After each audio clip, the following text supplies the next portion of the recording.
नमस्कार दोस्तों, हमारे चैनल में आपका फिर से स्वागत है। दोस्तों, मैंने एक वीडियो में कवर किया था कि 23 अक्टूबर 2024 को सीबीपीआरओ द्वारा दिल्ली में जंतर-मंतर पर धरना का आयोजन किया जा रहा है। यह धरना 11 बजे से लेकर के 2 बजे तक होगी और इस धरना में जो मुद्दे हैं, उन पर मैं चर्चा करने से पूर्व आपसे निवेदन करूँगा कि अगर आपने इस चैनल को सब्सक्राइब नहीं किया, तो इसको सब्सक्राइब कर दें और नए-नए वीडियो के जल्द नोटिफ़िकेशन के लिए बेल आइकन दबाना ना भूलें।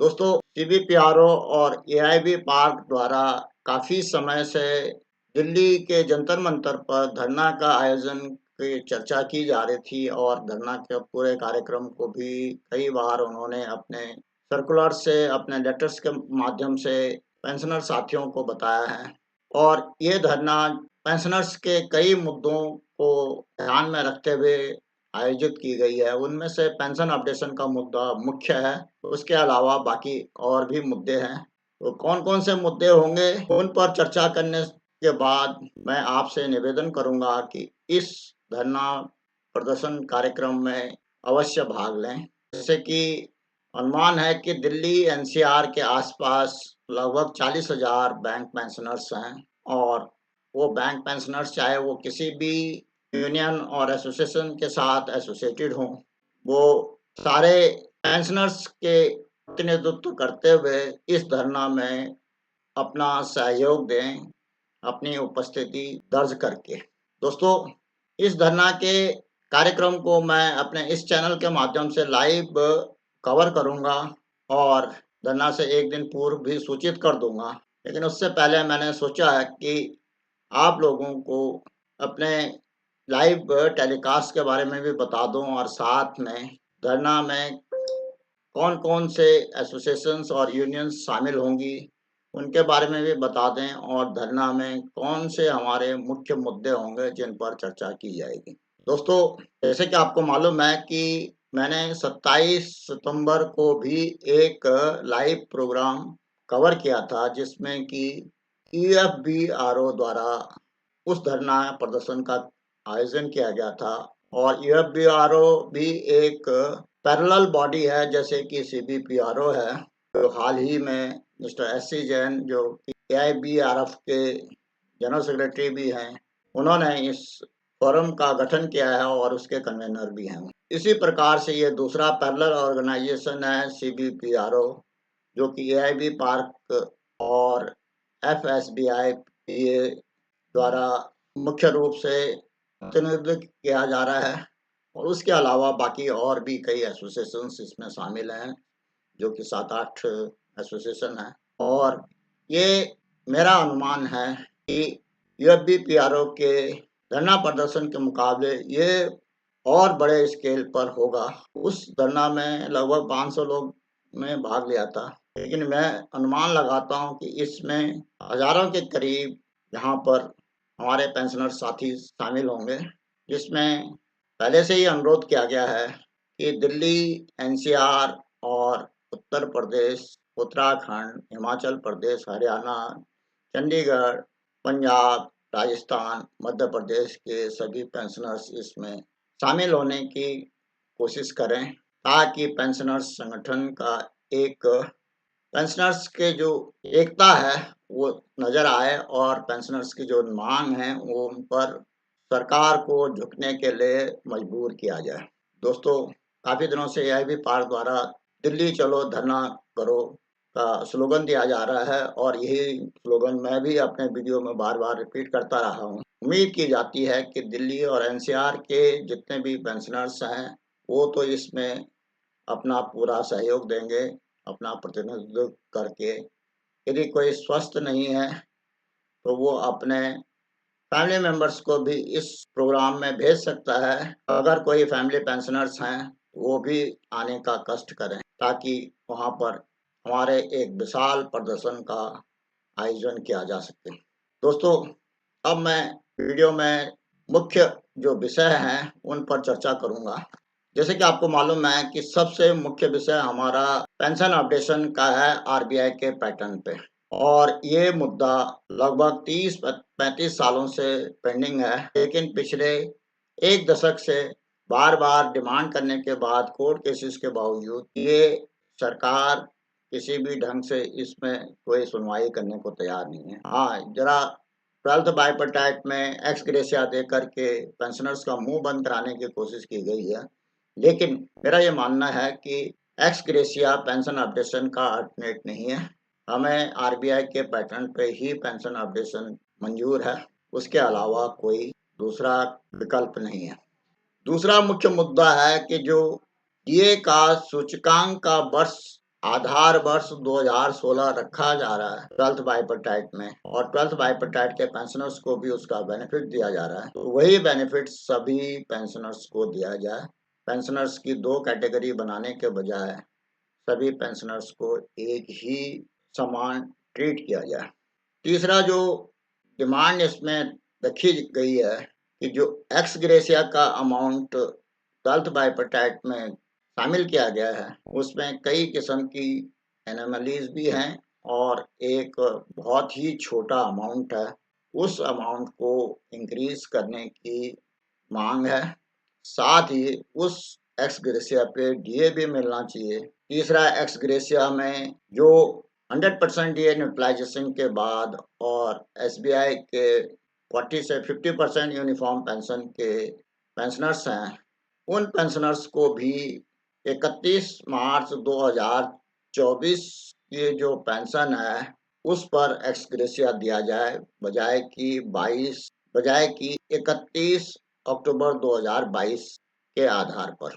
अगर इस बेस डेट को चेंज किया जाता है तो उसमें सारे पेंशनर्स जिनको कि एक्स ग्रेशिया का अमाउंट यूनिफॉर्म नहीं मिल रहा है, उनको भी मिल जाएगा, उनको उसका लाभ प्राप्त हो जाएगा। दोस्तों, चौथा एक मुख्य मुद्दा है कि जो बैंक पेंशनर्स हैं, उनकी जो हेल्थ इंश्योरेंस स्कीम अभी ना तो कोई एक यूनिफॉर्म पोजीशन में है और ना ही हेल्थ इंश्योरेंस का जो प्रीमियम है वो बैंक बियर करते हैं।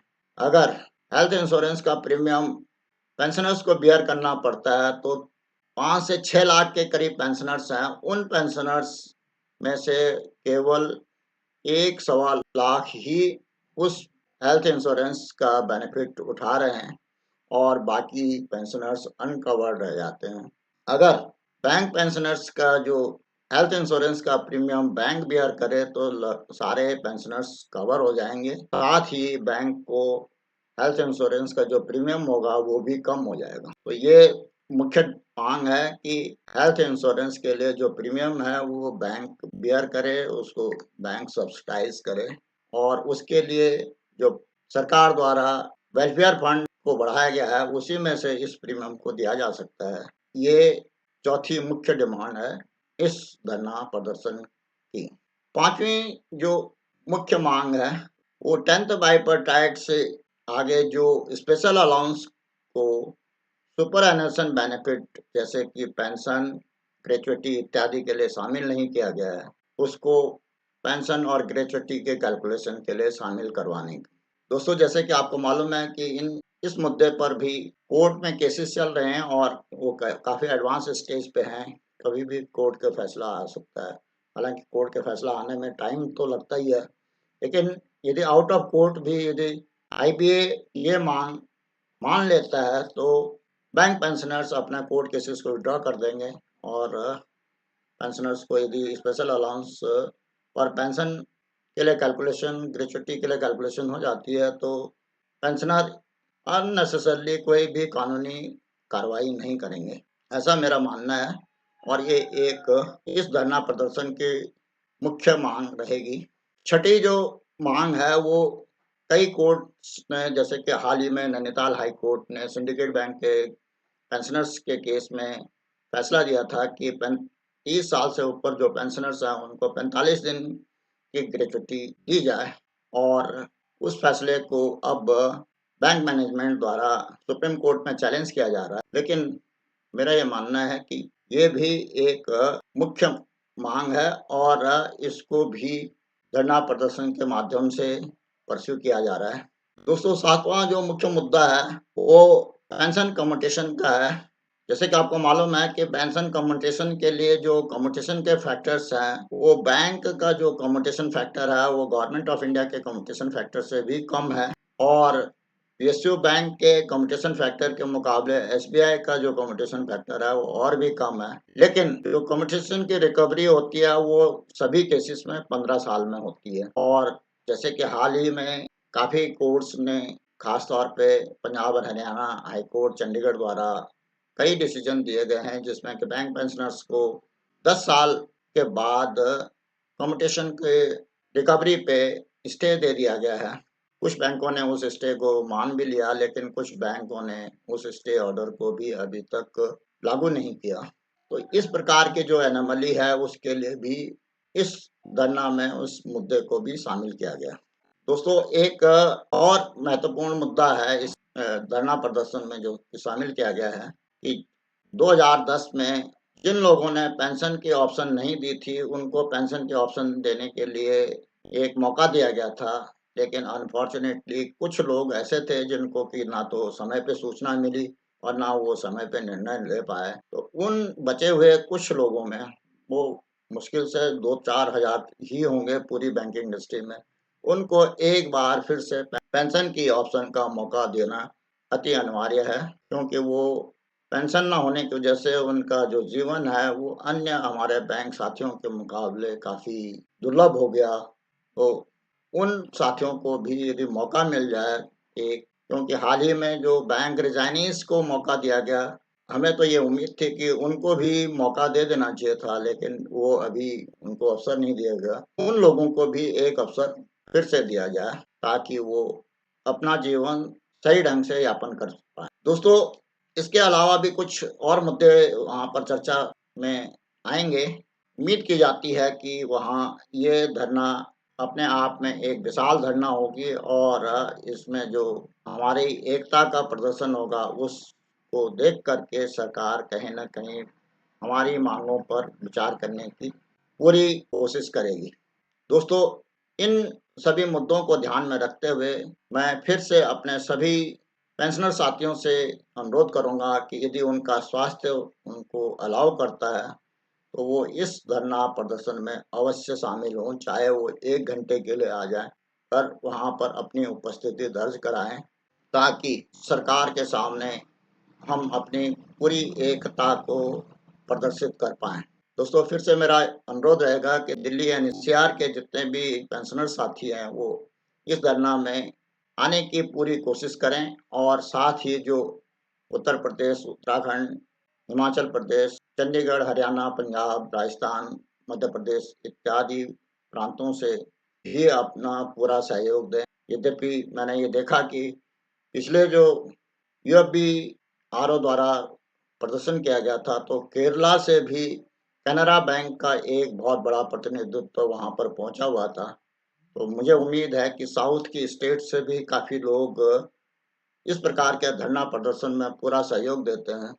तो पूरे समस्त भारतवर्ष के लोग यहाँ आकर के अपनी उपस्थिति दर्ज कर सकते हैं। तो 23 तारीख का दिन एक बैंक पेंशनर्स के लिए काफ़ी महत्वपूर्ण दिन है, जिसमें कि वो अपना एकता का प्रदर्शन कर सकते हैं। इन्हीं शब्दों के साथ मैं इस वीडियो को यहीं पे समाप्त करना चाहूँगा और आशा करता हूँ कि इस वीडियो में दी गई जानकारी से आपको लाभ होगा और आपको पसंद भी आई होगी। अगर पसंद आए तो इसको लाइक करें, साथ ही अपने दोस्तों में शेयर करें। इस वीडियो को जितने से ज़्यादा लोगों में शेयर करेंगे, तो इस धरना प्रदर्शन का प्रचार होगा और लोग इसमें शामिल होने की चेष्टा करेंगे। अगर आपको कोई और जानकारी चाहिए तो उसके लिए अपना कमेंट अवश्य करें।